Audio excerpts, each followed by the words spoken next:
জর্ডানে একটি কবরস্থান বলতে গোরস্থানে আমরা ঢোকার পর যে দৃশ্যটা আমাদেরকে অবাক করেছে সেই দৃশ্যটা হলো প্রত্যেকটা পাকা কবরের ওপরে যেখানে মুর্দাকে দাফন করা হয়েছে, মুর্দার যেখানে মাথাটা আছে সেখানে কবরটাকে একটু গর্ত করে রাখা আছে, একটা প্লেটের মতো তৈরি করে রাখা আছে। এবং সেখানে প্রতিদিন ইমাম সাহেব দেখলাম যে পানি ঢালেন, এবং পানিটা কেন ঢালেন আমরা প্রথমে বুঝতে পারি নাই। এই বিষয়টি যখন আমি ফেসবুকে বলেছিলাম, অনেকে এখানে কমেন্ট করলেন, দেখতে পেলাম সে আলোকে এই প্রশ্নটার জবাব দিচ্ছি যে এইভাবে কবর পাকা ইসলামী শরিয়ায় অনুমোদন আছে কিনা। দ্বিতীয় অংশ আমি বলবো যে কেন পানিটা এখানে এইভাবে ঢালা হচ্ছে, শিক্ষণীয় বিষয় আছে। রাসূল আকরাম সাল্লাল্লাহু আলাইহি ওয়াসাল্লাম কি বলছেন? নাহা রাসূলুল্লাহ সাল্লাল্লাহু আলাইহি ওয়াসাল্লাম আই ইউজাসসাসাল কবরু ওয়া আই ইউকাদা আলাইহি ইউবনা আলাইহি। আল্লাহর হাবিব সাল্লাল্লাহু আলাইহি ওয়াসাল্লাম বলেছেন যে কবর চুনকাম তোমরা করবে না। রাসূল আকরাম সাল্লাল্লাহু আলাইহি ওয়াসাল্লাম নিষেধ করেছেন, কবরের উপরে বসতে নিষেধ করেছেন, এবং কবরের উপরে ইমারত বা ঘর বানাতেও আল্লাহর হাবিব সাল্লাল্লাহু আলাইহি ওয়াসাল্লাম নিষেধ করেছেন। তাহলে এখানে কয়টা কথা?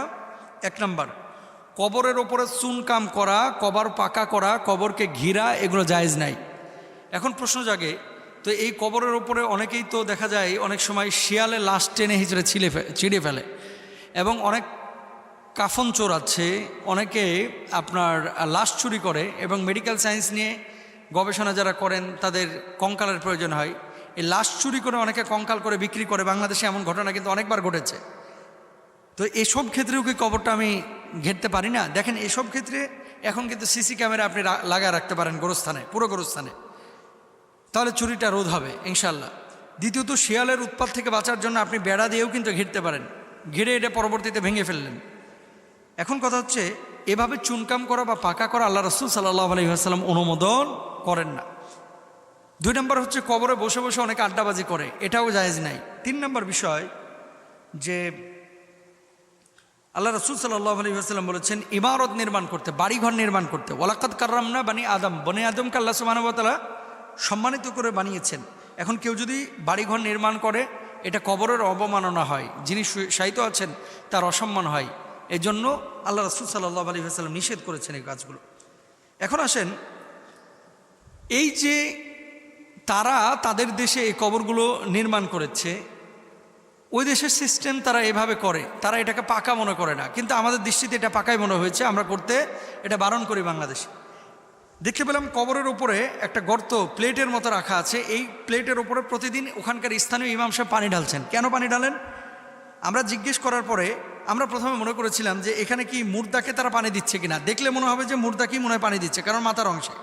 দ্বিতীয়ত, এখানে পানি ঢালার উদ্দেশ্য কি, বা এখানে গর্ত রাখার উদ্দেশ্য কি? সে এখান থেকে অক্সিজেন নেওয়ার জন্য চেষ্টা করছে কিনা? মুর্দা ব্যক্তি তো আর অক্সিজেন নিতে পারে না।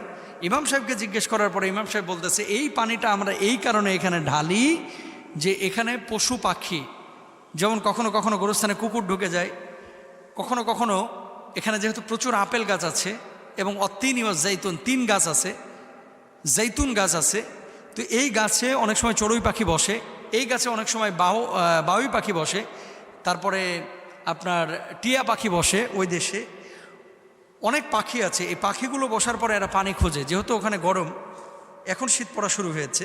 তো এই পানিটা যখন আমরা এখানে ঢালি, পানিটা সংরক্ষণ করা থাকে, এবং এই পানিটা পাখি এসে এখান থেকে পানি গ্রহণ করে, কখনো কখনো কুকুর এসে পানি গ্রহণ করে।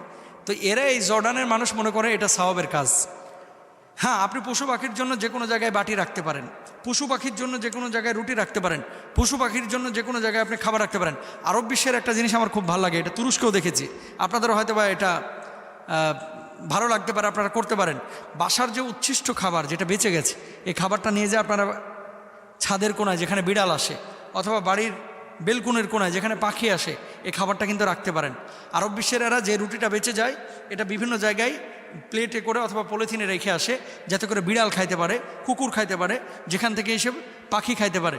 এবং অনেক সময় বোতলের পানি একটা পাত্রের মধ্যে তারা ঢেলে বিভিন্ন জায়গায় রেখে দেয়। এবং মজার বিষয় কি জানেন? তুরস্কের মানুষ যখন বেতন পায়, বেতন থেকে 1000 লিরা অথবা 500 লিরা অথবা 300 লিরা এটা আলাদা করে রেখে দেয়। কেন? ওই রাস্তার বিড়ালকে খাওয়াবে তাই, সুবহানাল্লাহ, পশু পাখিকে খাওয়াবে তাই। আমাদের বাংলাদেশে কিন্তু এটা নাই, আমরা চেষ্টা করবো ইনশাআল্লাহ তাআলা। তো যে কাজটি তারা করেছে, যদিও কাজটা ভালো, কিন্তু আসলে কবর পাকা করা এটা আসলে উচিত না। আল্লাহ তাআলা আমাদের সবাইকে বোঝার তৌফিক দান করুন। ইম্পর্ট্যান্ট একটি বিষয়, সেটি হচ্ছে প্রতিষ্ঠিত হওয়ার পরে আমরা অনেকে বিয়ে শাদী করতে চাই, যে প্রতিষ্ঠিত বা এস্টাবলিশড না হওয়া পর্যন্ত আমরা বিয়ে শাদী করব না।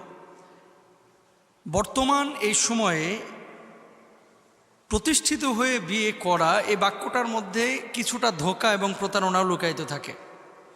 এখন আপনি বলবেন যে রাসূল আকরাম সাল্লাল্লাহু আলাইহি ওয়াসাল্লামের যে হাদিস, ইয়া মাশারাশ শাবাব মান ইসতাতা মিনকুমুল বাআত, নবীজি যে বলেছেন, হে যুবক, যাদের বিয়ে করার সামর্থ্য আছে তাদেরকে বিয়ের কথা। এখন যাদের সামর্থ্য নয়, এই সামর্থ্য দিয়ে কোন সামর্থ্যের কথা বলা হয়েছে? প্রতিষ্ঠিত যতদিন পর্যন্ত আপনি না হবেন ততদিন পর্যন্ত আপনি বিয়ে শাদী করবেন না। ইসলামী শরিয়ায় এমন কথা বলে নাই, বরং শরিয়া আপনাকে মানিস্তাত মিনকুমুল বাআত দ্বারা যেটা বুঝিয়েছেন সেটি হচ্ছে আপনি আপনার স্ত্রীকে ভরণ পোষণ দিতে পারবেন কিনা, আপনি টেক কেয়ার করতে পারবেন কিনা, আপনি তার যথাযথ হকগুলো, শারীরিক এবং মানসিক হক, আর্থিক হকগুলো আদায় করতে পারবেন কিনা। রাসূল আকরাম সাল্লাল্লাহু আলাইহি ওয়াসাল্লাম মূলত এই বিষয়গুলো বুঝিয়েছেন। এবার আসেন, যিনি প্রতিষ্ঠিত হয়ে গেছেন, প্রতিষ্ঠিত বলতে আমরা কি বুঝি? ধরেন আপনি আমেরিকায় থাকেন, আমেরিকার আপনি গ্রিন কার্ড পেয়েছেন কিনা, আমেরিকার আপনি রেসিডেন্সি পেয়েছেন কিনা, আমেরিকায় ভালো একটি জব পেয়েছেন কিনা। ধরেন আপনি বাংলাদেশে থাকেন, বাংলাদেশে যিনি প্রতিষ্ঠিত, তাকে প্রতিষ্ঠিত হওয়ার মানদণ্ড বা সার্টিফিকেট বা মূল্যায়ন তখনই করা হয় যখন আপনি অনার্স মাস্টার্স করেছেন, পিএইচডি করেছেন, এমফিল করেছেন, তারপরে ভালো একটি জব পেয়েছেন। আর যদি বিসিএস ক্যাডার আপনি হয়ে যান তাহলে তো কোনো কথাই নাই। যদি আপনি বিসিএস ক্যাডার হয়ে যান তাহলে কোনো কথাই নেই, বরঞ্চ মেয়ের মাও আপনার পেছনে ছুটবে, মেয়ের বাবাও আপনার পেছনে ছুটবে, মেয়ের দাদা, চাচা, খালা, ফুফু সবাই কিন্তু আপনার পেছনে ছুটবে যদি আপনি ক্যাডার হয়ে যান। তার মানে কি জানেন? বিষয়টা হচ্ছে মানুষ, আল্লাহ রাসূল সাল্লাল্লাহু আলাইহি ওয়াসাল্লাম সামর্থ্য দ্বারা বিয়ে শাদীর ক্ষেত্রে যেটা বলেছিলেন যে আর্থিক হক এবং শারীরিক হক আদায় করা এবং স্ত্রীর ভরণ পোষণ, চিকিৎসা, বাসস্থান এগুলো দেওয়ার যে বিষয়টি রয়েছে, এই বিষয়টার চাইতে মুখ্য হয়ে গেছে যে ছেলের ক্যারিয়ার, ছেলের টাকা পয়সা, ছেলের চাকরি বাকরি এগুলো যথাযথ বা যথেষ্ট আছে কি না। এখন কথা হচ্ছে, দেখেন একটা ছেলে বা একটা মেয়ে যখন এস্টাবলিশড হয়ে যায়, আমাদের আক্ষরিক অর্থে যে এস্টাবলিশড, বাংলাদেশে আপনি ক্যাডার হয়ে গেছেন অথবা ভালো একটি জব পেয়েছেন, আপনার জীবন আর অপূর্ণতা বলতে কোনো কিছু নাই। অপূর্ণতা বলতে মানে কি? ধরেন আপনার কোটি কোটি টাকা আছে, ব্যাংকে পড়ে আছে, খরচ করার জায়গা পাচ্ছেন না, আপনি স্বশিক্ষায় শিক্ষিত হয়েছেন, আপনার একটা স্ট্যাটাস বা আপনি রাষ্ট্রীয়ভাবে প্রতিষ্ঠিত হয়ে গেছেন, অপূর্ণ কোনো কিছু নেই। ম্যাক্সিমাম ক্ষেত্রে পারিবারিক জীবনে এই সমস্ত মানুষগুলো নানান ধরনের শূন্যতায় ভোগে। কেমন?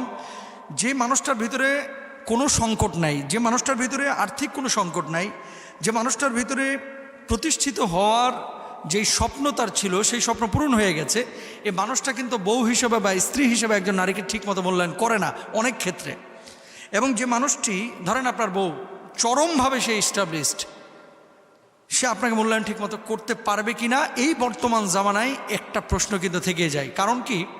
যখন আপনার পিছুটান থাকবে, যেমন যে ফ্যামিলিগুলোতে মেয়ের বাবার টাকা পয়সা নাই, অনেক সময় স্বামী অত্যাচারী, তারপরে মুখ বুজে শুয়ে যাচ্ছেন। কেন? যে আমি যাবো কোথায়, আমার দুটো বাচ্চা হয়ে গেছে, আমার বাবা তো আমাকে সাপোর্ট দিতে পারবে না। আমি আবারও বলি, স্বামী যদি স্ত্রীর উপরে নির্যাতন করে, নিপীড়ন করে, এটা কোনোভাবে ইসলাম অনুমোদন করে না। কিন্তু যে নারীর দুর্বল, যে নারীর অপূর্ণতা আছে, সে নারী কিন্তু স্বামীকে ছেড়ে সচরাচর যায় না। কিন্তু উল্টা দিকে চিন্তা করেন, যে নারীটা বেশি শিক্ষিত, যে নারী এস্টাবলিশড, যে নারী ফাইন্যান্সিয়ালি খুব বেশি শক্তিশালী, সেই নারীকে যখন স্বামী শাসনের ভারে অথবা মান অভিমান করে কোনো কথা বলে, তখন সেটা সে আর অ্যাকসেপ্ট করতে পারে না। কারণ কি? তার ভেতরে একটা চেতনার জাগরণ ঘটে যে আমার বাবার কি কম আছে, আমার কি কম আছে, আমার কি শিক্ষাগত যোগ্যতা কম, এরকম চিন্তা চেতনা তার ভিতরে চলে আসে। যখনই চলে আসে তখন একে অপরকে আর মানে না। এটা স্বামী বা স্ত্রীর কথা বলছি না, দুজনের কথাই বলছি। তদ্রূপভাবে স্বামীও, যার টাকা আছে, বাড়ি আছে, গাড়ি আছে, সম্পদ আছে, তিনি একজন স্ত্রীকে যদি ইসলাম অনুসরণ করে, দিনকে ফলো করে ভালোবাসেন, তাহলে সেই স্ত্রী অপূর্ণতায় থাকতে পারে না। কিন্তু যেই স্বামীর কোনো ধরনের সংকট নেই, সে চিন্তা করে যদি তার ভিতরে দিন না থাকে, এমন চিন্তা তার আসতেই পারে, আমি দুবাই যাব, বিভিন্ন দেশের নারীদের সাথে ফুর্তি করব, আমি থাইল্যান্ডে যাব, আরে আমার কি পকেটে টাকার অভাব আছে, আমি যা খুশি তাই করব, আমি ব্যাংককে যাব, যা খুশি আমি তাই করব। এবং স্ত্রীকে অনেক সময় দারোগার মতো আচরণ করে এরা। কেন? আমার ব্যাংক ব্যালেন্স 2.5 কোটি টাকা, আরে তোর বাপ আমাকে কি দিয়েছে, তোর বাবাকে আমাকে কিনতে পারবে, এরকম কিন্তু কথা আসে। সুতরাং আমি আপনাদেরকে আবারও বলি, প্রতিষ্ঠিত হওয়ার সংজ্ঞাটা আগে আপনারা বুঝেন, যে সামাজিকভাবে পারিবারিকভাবে ইস্টাবলিশড আপনি হবেন, এই ইস্টাবলিশডের সংজ্ঞাটা কি? আমি বলি, শরিয়ার দৃষ্টিতে ইস্টাবলিশড হওয়া হচ্ছে একজন নারীকে এবং একজন পুরুষকে, স্বামী এবং স্ত্রী, শারীরিক হক এবং মানসিক হক, আর্থিক হক, এগুলো আপনি আদায় করতে পারবেন কি না। যদি আদায় করার মতো সক্ষমতা বা অ্যাবিলিটি আপনার তৈরি হয়, আপনি বিয়ে করে ফেলেন। আর যদি অ্যাবিলিটি আপনার তৈরি না হয়, তাহলে আপনি অপেক্ষা করেন। কিন্তু বিয়ে শাদীর সাথে চাকরি বাকরি এবং প্রতিষ্ঠিত হওয়াকে শারীরিক মানে ফাইন্যান্সিয়ালি এবং চাকরি বাকরি এই সমস্ত বিষয় কোনোভাবেই জড়ানো উচিত না। আবারও বলি, উচিত না। সবশেষ আপনারা যে বিষয়টি ফলো করবেন সেটি হচ্ছে দিন। দেখেন, দিন যদি থাকে, ডাল, আলু ভর্তা, সাদা ভাত, এটা খেয়েও কিন্তু জান্নাতি ফ্যামিলির মতো বসবাস করা যায়। আর যদি দিন না থাকে, তাহলে পোলাও, কোরমা, রোস্ট দিয়ে কিন্তু সুখী হওয়া যায় না। এটা আপনাকে আমাকে খেয়াল করতে হবে। আল্লাহ তাআলা আমাদের সবাইকে প্রতিষ্ঠিত হওয়ার সংজ্ঞাটা বোঝার তৌফিক দান করুন। আমিন।